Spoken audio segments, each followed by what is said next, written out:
Imagine this. You are in Canada. It is October. The air is cold, the kind that cuts right through your jacket. You are standing on the runway of the country's most important military airbase. Walking toward a jet is a man. He wears an immaculate uniform. His boots are polished to a mirror shine. He has medals on his chest and the posture of a man who demands total respect. This is Colonel Russell Williams. He is not just a soldier, he is the elite of the elite. He is the commander of CFB Trenton, the hub of Canada's Air Force. He is a man so trusted, so disciplined, and so highly regarded that he was chosen to pilot the private aircraft for the Queen of England and the Prime Minister of Canada. He holds the highest security clearances. He knows state secrets. He is the face of national security. If you saw him in a coffee shop, you would feel an instinct to stand up straighter. You might even want to thank him for his service. He looks like a hero. We are trained to trust the cloth. We find comfort in the medals, the posture, the absolute certainty of a uniform. But I want you to look closer. Strip away the rank. Forget the service. Ask yourself, do you truly know the man? Or are you just comforted by the costume? We want to believe that evil is loud, messy, and obvious. But the most dangerous monsters are the ones we've been taught to salute. Now, change the scene. It is 3 a.m., the same night, the same town. But the uniform is gone. The medals are gone. That same man, the one who shook hands with the Queen, is now crouching in the bushes behind a quiet suburban house. He is motionless. He is silent. He is not protecting his country. He is hunting its citizens. He forces a window open. He slips inside. He creeps into a bedroom where a woman is sleeping, completely unaware that a man is standing at the foot of her bed. But here is the detail that will make your skin crawl. He isn't just there to steal money or jewelry. He is there to perform a sick ritual. He opens the drawer. He steals the woman's underwear. And then, he puts it on. He stands in front of the victim's mirror in the dark, wearing the lingerie he just stole, and takes photos of himself. He poses. It sounds like fiction, doesn't it? It sounds like a bad movie script. But this is 100% real. This creates a paradox that our brains struggle to process. How? That is the question that will haunt you for the next minutes. How does a man manage to command an entire military base at 9 a.m. demanding perfection from his troops, and then become a sexual predator at midnight? We are not just talking about a criminal here. We are talking about a master of extreme compartmentalization. Think of his mind like a submarine. A submarine has watertight doors. If one room floods with water, you close the heavy steel door, and the rest of the ship stays dry. Russell Williams had steel doors in his mind. The room with the murders, the assaults, and the perverse fetishes was flooded with dark, dirty water. But he kept that door sealed tight. The rest of his life, his marriage, his career, his reputation, remained perfectly dry and clean.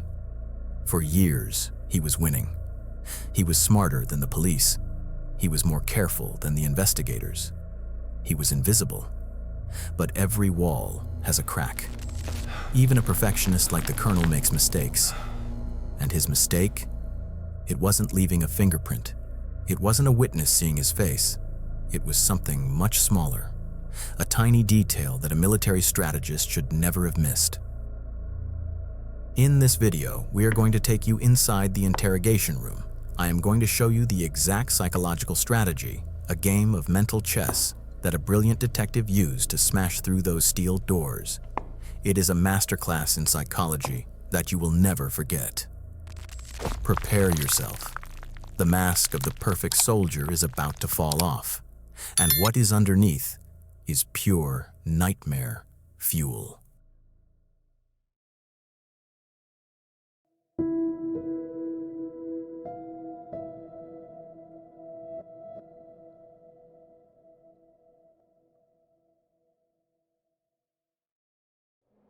Let's go to the scene of the crime. Not a specific house, but a specific community. The area around CFB Trenton and the small town of Tweed, Ontario. It is a place where people leave their doors unlocked. It is a community of military families and hardworking locals. It is safe. Or at least, it was. In 2007, things started to change. It began quietly. People would come home and feel strange. Something was off. A window was slightly open. A drawer was left ajar. Then, women started noticing things missing. Not expensive jewelry, not cash, but underwear, bras, panties. At first, the police were confused.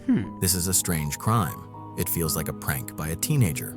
But psychologically, this is the first warning sign of a predator. This is what experts call escalation. Think of violence like a pot of water on a stove. It rarely starts at a boil. It starts warm, then hot, then it bubbles. Russell Williams began as a fetish burglar. He broke into 82 homes. 82. Why? It wasn't just about the objects. It was about control and intimacy. By walking into a stranger's house, touching their most private things, and stealing them, he was saying, I can get close to you. I can take what I want, and you don't even know I was here. He was feeding a deep, dark, narcissistic need. He took photos of himself wearing the stolen items inside the victims' bedrooms. Why? Because the photo is a trophy. It allowed him to relive that feeling of power later, when he was back in his office signing paperwork or flying a jet. But the high from stealing wasn't enough anymore. The water in the pot was starting to boil. In 2009, he crossed the line. He attacked 2 women in their homes. He assaulted them, photographed them, and left them traumatized. He covered his tracks perfectly. He wore masks. He left no DNA evidence that could be easily traced back to him because he wasn't in the system. The police were desperate. They brought in profilers. And here is where the investigation hit a wall. Here is the red herring, the false assumption that blinded everyone. The police profile suggested a loner, a social outcast, someone who probably lived in a basement, couldn't hold a steady job, and hated women because he couldn't get a girlfriend. They were looking for a loser. They were scanning the lists of known sex offenders and local troublemakers. They were not looking for the colonel. They were not looking for the man who, just days after attacking a woman, was photographed shaking hands with the Minister of National Defense. They were not looking for a man who was obsessively organized, charming, and wealthy. Williams didn't fit the box. He broke the box. The police were looking for a social outcast, a loser, a shadow in a basement. They weren't looking for a hero. Their own bias became his greatest shield. It makes me wonder, if you were the investigator, would you have dared to suspect the man who shook hands with the Queen? Tell me in the comments, do we, as a society, make it too easy for successful men to hide their darkness? I want to hear your thoughts on this blind spot. Then, the tragedy struck. The escalation reached its final, deadly stage. First, Corporal Marie-France Comeau, a flight attendant under his own command. He knew her. He used his knowledge of her schedule to target her.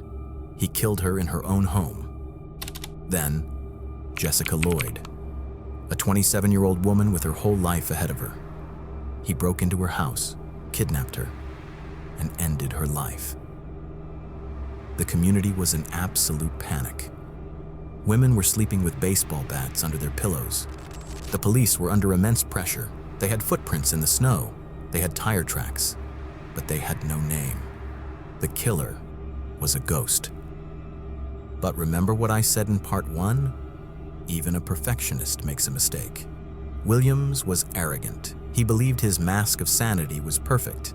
He believed he was smarter than the rural police force. He thought his military discipline made him invincible. But his discipline, his obsession with routine, would actually be his downfall.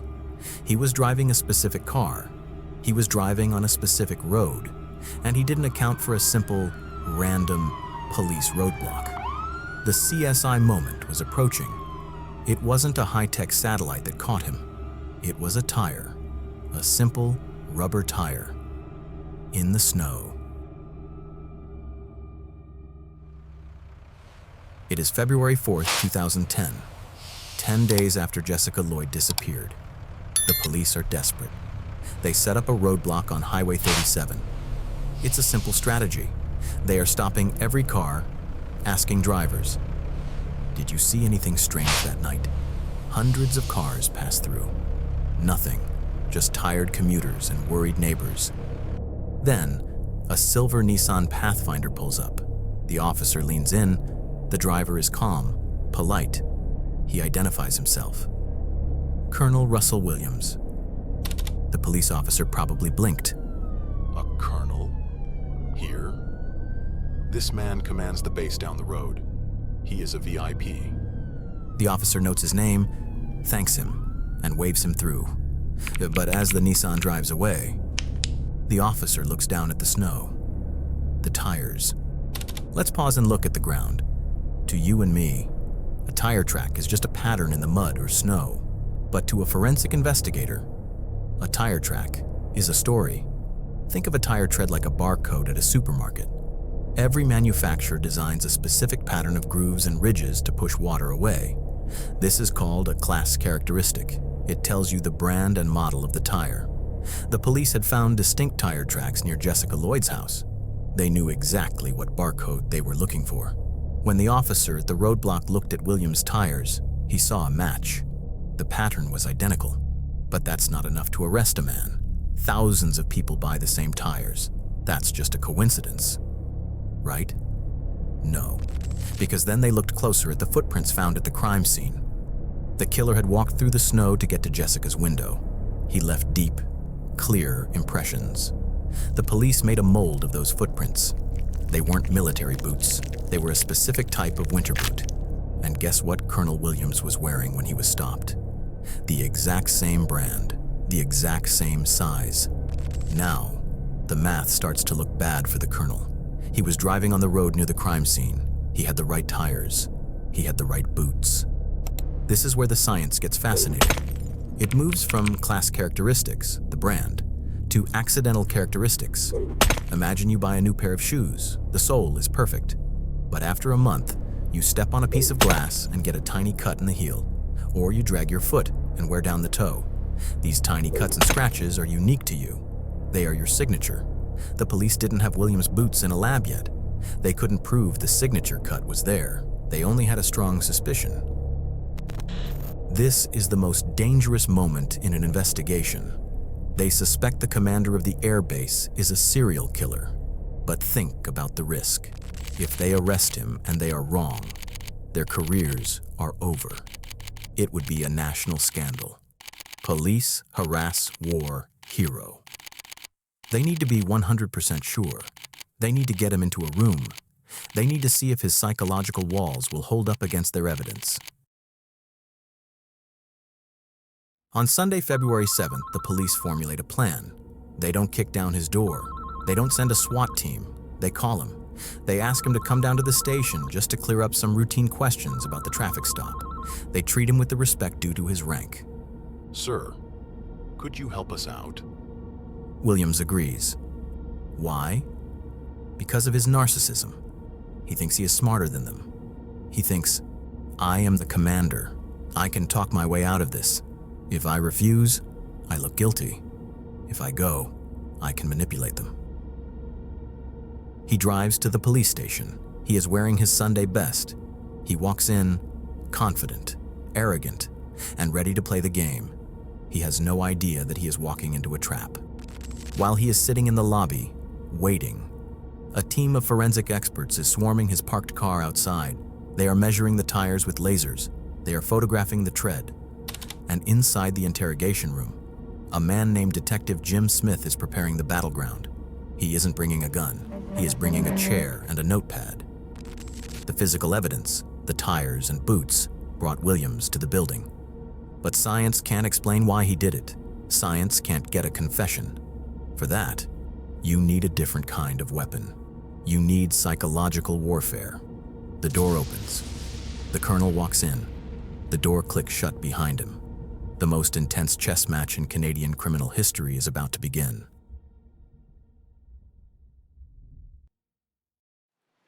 We are now inside the interrogation room. It is a small beige box. No windows, just a table and 2 chairs. On one side sits Colonel Russell Williams. His posture is rigid. His hands are on his knees. He looks annoyed, like a busy CEO who is wasting his time with low-level employees. On the other side sits Detective Jim Smith. He looks ordinary. He is wearing a comfortable sweater, not a suit. He speaks softly. He doesn't look like a threat. This is the first move in the chess game. If Smith had walked in screaming, slamming his fist on the table, Williams would have shut down. Williams is a soldier. He is trained to resist aggression. He would have asked for a lawyer immediately. So, Smith does the opposite. He uses a psychological strategy called minimization. Think of it like a business negotiation. Smith treats Williams as an equal, even a superior. He is polite. He offers him water.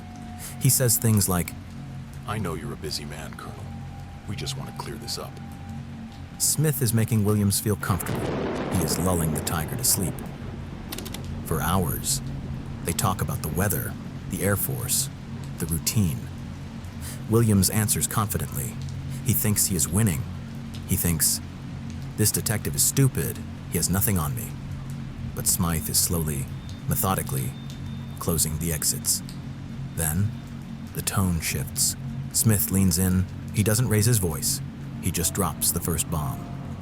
"Colonel, we have tire tracks at the scene, and we have your tires outside. They match." Williams doesn't blink. He stays calm. "That's a coincidence," he implies. Smith nods. "Sure, could be. But we also have footprints in the snow, size 10, distinctive tread. And we just looked at the boots you wore here today." Smith pauses. He lets the silence hang in the air. This is the pressure cooker technique. Most people panic here. They start shouting. Williams just freezes. His eyes go dead. You can practically see the gears grinding in his head. He is calculating the odds. Tires, plus boots, plus location. The math is no longer working.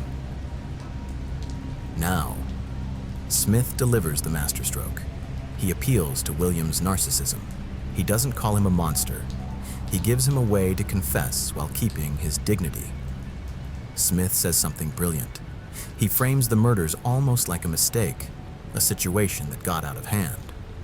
He says, "Russell, I think you're a good guy who made some bad decisions. I think things just spiraled out of control. We need to know the truth so we can bring peace to these families. It's the right thing to do." He is offering Williams a role to play, the honorable commander taking responsibility. Williams stares at the floor. The silence in the room is heavy. It lasts for seconds that feel like hours. Then, the colonel looks up. The arrogance is gone. The mask has slipped. He asks a question that chills the blood. "What is it that you want to know?" Smith simply says, "Everything." What happens next is perhaps the most terrifying part of this whole case. Williams begins to confess, but he doesn't cry. He doesn't scream. He shows no remorse. He speaks in a flat, monotonous voice, as if he were reading a shopping list or giving flight instructions. "I entered the house. I assaulted her. I tied her up." He describes the atrocities and tragic end of Marie-France Comeau and Jessica Lloyd without any emotion. He describes the 82 break-ins. He remembers every detail: where he parked, which window he opened, what he stole. This creates a cognitive dissonance for us, the viewers. We expect a monster to sound like a monster, but he sounds like a machine. At one point, Smith asks where Jessica Lloyd's body is. Williams asks for a map. He draws a precise X. He is helpful. He is efficient. He's still playing the good soldier, even as he confesses to being a serial killer. Smith had won. He didn't use force. He used psychology. He dismantled the colonel's life, brick by brick, using his own personality against him. But at the end of the confession, a new reality imposes itself. The mystery is solved, but the horror is only beginning. Because now, they need to open the secret room in his house. They need to see the trophies, and the world is about to discover that its national hero is a tailor-made monster.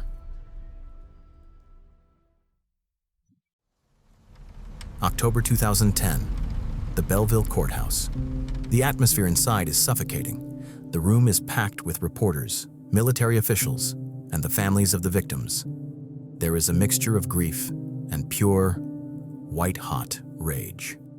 When Russell Williams enters the prisoner's box, the silence is deafening. But look closely at him. In part 1, we saw him walking to a jet, chest full of medals, radiating power. Now, he is wearing a generic suit. His shoulders are slumped. He looks smaller. The commander is gone. Only the killer remains. He is not fighting the charges. He knows the game is over. He pleads guilty. Not just to the 2 murders, but to 88 charges in total. 88 counts of terrorizing a community he swore to protect. But the true climax of this trial wasn't the verdict, it was the evidence. The prosecution didn't just tell the judge what happened, they showed it. Remember the compartmentalization? The secret room in his mind? The police found the physical version of that room. Inside his house, hidden on hard drives, were thousands of photos and videos. He had documented everything. He had organized his crimes into folders on his computer, labeled with the diligence of a military archivist. The court saw the photos of him wearing the stolen lingerie. They saw the videos of the assaults. The contrast was nauseating. The man in the photos had a dead look in his eyes, a void, where a human soul should be. The judge, Justice Robert Scott, looked at this man who had piloted the Queen of England and said, "He is a non-entity, a predator." Then, the family stood up. This is the moment that breaks your heart. Jessica Lloyd's brother Andy stood just feet away from the killer. He didn't scream. He spoke about the empty chair at the dinner table. He spoke about the silence in their house. He looked at Williams and said, "I hope you rot." For the first time, the robot cracked. Williams cried. But were those tears for his victims? Or were they tears of self-pity? Tears for the loss of his reputation, his power, and his freedom? The psychologist's diagnosis suggests the latter. The gavel came down like a hammer. Life in prison. No chance of parole for 25 years. In Canada, this is the maximum sentence possible. But for a man like Russell Williams, prison isn't the worst punishment. The worst punishment is the loss of status. Remember the image we started with? The immaculate uniform, the symbol of honor. After the conviction, the Canadian military did something unprecedented. They didn't just fire him, they erased him. They stripped him of his rank. He is no longer Colonel, he is Mr. Williams. They took back his medals. They removed his name from every plaque and building on the base. And then, in a final symbolic act, the military took his uniforms, the ones he kept so perfect, the ones he used to hide his monster, and they burned them. They incinerated the symbol of his authority. The double life was over. The steel doors of his submarine had collapsed, and the ocean of his crimes had swallowed him whole. He went from being one of the most powerful men in the country to a number in a concrete cell, protected only by solitary confinement because he is now the most hated man in the Canadian prison system. The puzzle is solved. The man who shook hands with the Queen was never really there. It was just a costume. And now, the costume is ash. Take a look around your room right now. Is the window locked? You feel safe because you live in a good neighborhood, because you're a good person. But Russell Williams' story proves that safety is nothing more than a fragile and tenuous illusion. Evil doesn't always live in the forest. It doesn't always hide in dark alleys. Sometimes it can be the polite neighbor, the respected boss, the man next to the Prime Minister. We all have a secret room in our minds. The only question is, what are you hiding behind yours? Today, the town of Tweed, Ontario is quiet again. The snow falls, covers the roads, and melts away. The military airbase continues to operate. Jets take off and land, shaking the ground. But something has changed forever. The case of Russell Williams forced us to rewrite the rulebook on trust. We are taught from childhood to trust the uniform, to trust the man with the medals, to trust authority. Russell Williams used that trust as a weapon. He proved that evil does not always look like a monster. It doesn't always live in a dark basement. Sometimes, evil is polite. Sometimes, it is well-dressed. Sometimes, it is the man standing next to the Prime Minister. The scary truth isn't that he was a monster. The scary truth is how well he pretended to be human. If there is a lesson here, it comes from Detective Jim Smith. He didn't catch Williams by being louder or stronger. He caught him by paying attention to the details, the tire tracks, the boots, the subtle shift in body language. He looked past the rank and saw the man. Next time you see someone who seems too perfect, remember the commander. Remember that everyone has a secret room in their mind. The only question is, what are they keeping behind the door? This case is closed, but the question it leaves behind will keep you awake tonight. Who do you really know? In the world of true crime, every move has a consequence. To follow our next deep dive into the criminal mind, hit the subscribe button and join us. This is Criminal Zugzwang, and this was the story of the commander's double life.